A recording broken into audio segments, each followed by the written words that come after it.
Hey, what is up everyone? Hope you're all having a wonderful time. Here we have a quick guide on the cast on crit lightning Meteor Sorcerer in last Epoch. The cast on crit lightning Meteor Sorcerer is a fun glass cannon build that uses the legendary belt Harbinger of Stars that provides a small chance to cast the Meteor skill on critical strike.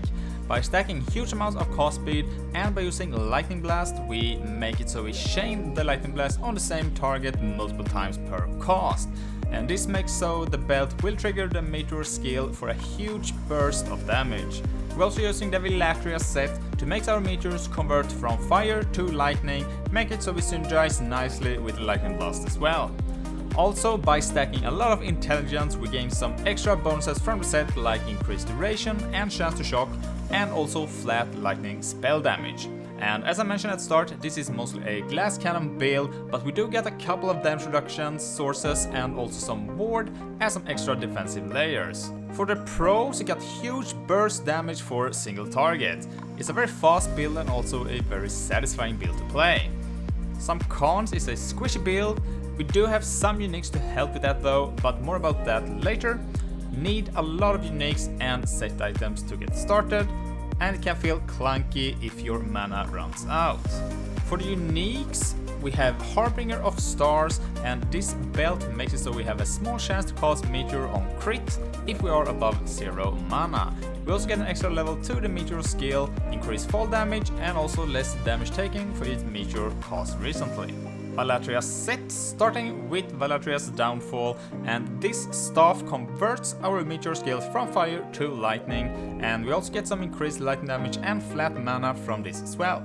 And also we get increased shock duration per intelligence. Vilatria's Storm Crown is the other piece of the set, providing our character with +2 lightning skills, lightning penetration and also chance shock per intelligence. And also by completing the set bonus we also gain +1 spell lightning damage per intelligence here as well. For some optional uniques, we got Foot of the Mountain, which is a boot that provides some great stats for this build as well.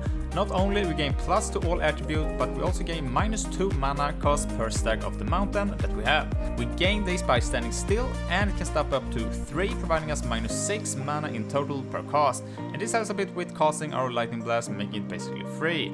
My tip here is if you got high crit chance, you won't really need them, but with a lower crit chance it can be very nice as you have to cast more Lightning Blast until you get the crit that will proc the Meteor skill. However, also by having these unique boots, you get another unique that you can have some legendary potential on. Twisted Heart of Ukeros is a great relic to use, and this gives +2 elemental skills and also cast speed that we need for our damage. And for the extra defensive layers here, we gain a percent of our current health converted to ward when we cast the elemental skill. And this combined with Prism Wraps makes so we leech a percent of elemental damage as health on crit. And this makes it so we get more life for the Twisted Heart to consume our health and transform it for even more ward. But even without the body armor here, you will still feel a huge boost to the defense just by using the relic. The Invoker's Static Touch gives a chance to gain ward when we hit a shocked enemy. Also a great way for some more defensive layers for this build.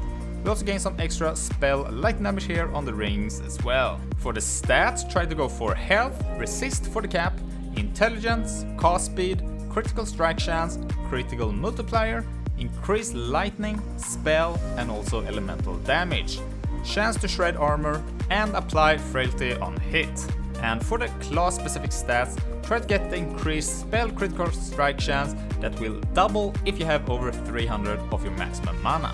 For the idols, you want to get 4 large idol with increased cast speed while you have lightning Aegis and also plus to spell lightning damage. You also want to get 2 Adorn idols with increased lightning damage while you have lightning Aegis, and also increased lightning damage with the effect double if you have 300 or more maximum mana. Some of the more notable blessings is going to be critical strike multiplier for damage, or you can go for spell damage leech as health for extra defense. And this is going to be from the Black Sun timeline. At the ending the Storm timeline, you can also get chance to shred lightning resist on hit for extra damage. And at the Age of Winter timeline, you can also get the chance to shield on hit. And let's go over quickly the most important notes for the skill, starting with Lightning Blast. So this is going to be our main damage ability for proccing the Meteor skill. We got Storm Razor here that will boost the base critical strike chance for the skill. Overcharge will make the Lightning Blast has a chance to be double cost. And we also have a Hyper Charge here that will have a chance to quadruple cost. Convergence will now make so the Lightning Blast now change on the same target, make it so we will trigger the Meteor skills more frequently. And also Arcane Power makes it so Lightning Blast will chain for some additional times. The next skill is going to be Meteor, and this is for the trigger effect. Astral Cataclysm will boost the Meteor crit multiplier by 90%. Aftermath will make it so after we cast Meteor, we will recover a portion of the mana spent over the next 3 seconds. We have 1 point in Craterborn for the Craterborn buff that will provide us with increased cast speed. We go for Stardust for the damage multiplier. I also went with 2 points in Apocalyptic Impact for a bigger area for the Meteor. If you don't mind that, you can put those points in Infernal Descent for some more damage multipliers. Flame Ward is another skill that we use, providing some buffs that provides us ward and other defensive layers like less damage taken, but also some offensive buffs as well. We have 1 point in Dual Aegis for 1 additional charge. Astonish, so we cannot get stunned while we have Flame Ward on us. Barrier makes us take less hit damage. Prismatic Buffer makes so we take less elemental damage. Lightning Ward makes it so the Flame Ward is converted to lightning, and this will then synergize very well with all the lightning stuff that we have on our gear. Focus is a skill that makes it so when we channeling this skill we will gain a lot of mana. We also gain some ward here as well and some other defensive perks. Shocking Aura makes it so we will take less damage taking from shocked enemies. Energy Infusion makes it so we gain the haste buff after we're done with the channeling.